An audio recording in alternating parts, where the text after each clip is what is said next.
नमस्कार, गरजा रायगड सात संवाद या वृत्तवाहिनीत आपलं स्वागत आहे। तर चला पाहूया आजच्या घडामोडी। गुढीपाडव्याच्या तथा हिंदू नववर्षाच्या हार्दिक शुभेच्छा। मराठी नववर्षाची गुढी उभारून स्वागत, तर शोभायात्रांनी पेण शहर मराठीमय। आज संपूर्ण महाराष्ट्र राज्यात गुढीपाडवा मोठ्या उत्साहात साजरा केला गेला। हिंदू नववर्षाची सुरुवात मानल्या जाणाऱ्या या सणानिमित्त घराघरात गुढी उभारून पारंपरिक पद्धतीने पूजा अर्चा केली जाते। शहरापासून ग्रामीण भागापर्यंत सर्वत्र लोकांनी आपली घरे स्वच्छ करून रांगोळी काढली असून महिलांनी पारंपरिक साड्या आणि पुरुषांनी कुर्ता पायजामा परिधान करून सण साजरा केला। ठिकठिकाणी शोभायात्रा, सांस्कृतिक कार्यक्रम आणि विविध उपक्रमांचे आयोजन करण्यात आले होते। यामध्ये जगद्गुरु श्रीमंत रामानंदाचार्य नरेंद्राचार्यजी संप्रदायाकडून हिंदू नववर्ष स्वागत यात्रेचे आयोजन केले होते। ही स्वागत यात्रा पेण शहराच्या पूर्वेकडील प्रवेशद्वारापासून काढण्यात आली। त्यानंतर ही शोभायात्रा खोपोली रोड मार्गे गांधी मंदिर, कोतवाल चौक, राजू पोटे मार्ग, पंका पाटील चौक मार्गे रविराज फार्म हाऊस येथे विसर्जित झाली। यामध्ये वेगवेगळे शोभारथ व पारंपरिक वेशभूषा करून संप्रदायाच्या महिला व तरुण सहभागी झाले होते।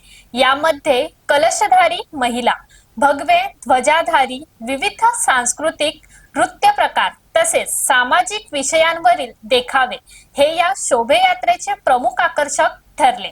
या शोभायात्रेचे विशेष वैशिष्ट्य म्हणजे ती रस्त्याच्या एका बाजूने एकाच रेषेत ताल लयबद्ध पद्धतीने भजनाच्या गजरात व ढोल ताशांच्या निनादात अत्यंत शिस्तबद्ध रीतीने पुढे सरकत होती। या संप्रदायाच्या प्रवक्त्या जागृती यांनी गरजा रायगड सात संवादशी संवाद साधला। जय सियाराम, मी जागृती भारत दळणे आणि आपण पाहत आहात ही भव्य शोभायात्रा जी निघाली आहे हिंदू नववर्ष समारंभ म्हणजे अर्थातच गुढीपाडव्यानिमित्त जगद्गुरु रामानंदाचार्य नरेंद्राचार्यजी यांच्या प्रेरणेतून रामानंद संप्रदाय आयोजित उत्तर रायगड जिल्ह्यातील ही भव्य दिव्य शोभायात्रा जी निघाली आहे पेण तालुक्यातील जुना आरटीओ ऑफिस येथून आणि जाणार आहे रविराज फार्म हाऊस पर्यंत। संस्कृती, संस्कार आणि समृद्ध परंपरेचा वारसा घेऊन ही निघालेली भव्य दिव्य शोभायात्रा अखंडितपणे गेल्या 15 वर्षांपासून सुरू आहे। यावर्षीही महाराष्ट्र राज्यासहित इतर राज्यांमध्ये एकूण 58 जिल्ह्यांमधून ही शोभायात्रा निघालेली आहे। ही शोभायात्रा काढण्याचं कारण म्हणजे हिंदू संस्कृतीचा अभिमानाने केलेला एक जागर आहे। भगवे ध्वज, ढोल ताशांचा गजर, त्यानंतर विविध परंपरांचा केलेली वेशभूषा हे सगळं काही आपल्या संस्कृतीचं एक चालतं फिरतं एक चित्र आपल्या डोळ्यासमोर उभं करत आहे। ही शोभायात्रा म्हणजे एक एकात्मतेचा, समाजामध्ये एकतेचा संदेश देणारी ही शोभायात्रा आहे। जय सियाराम। तसेच महिला अत्याचार विरोधी मंचातर्फे स्त्रियांच्या अस्मितेची गुढी म्हणून शोभायात्रा पेण शहरात काढण्यात आली। यावेळी गुढीपाडव्याच्या निमित्ताने लोकांनी एकमेकांना शुभेच्छा दिल्या।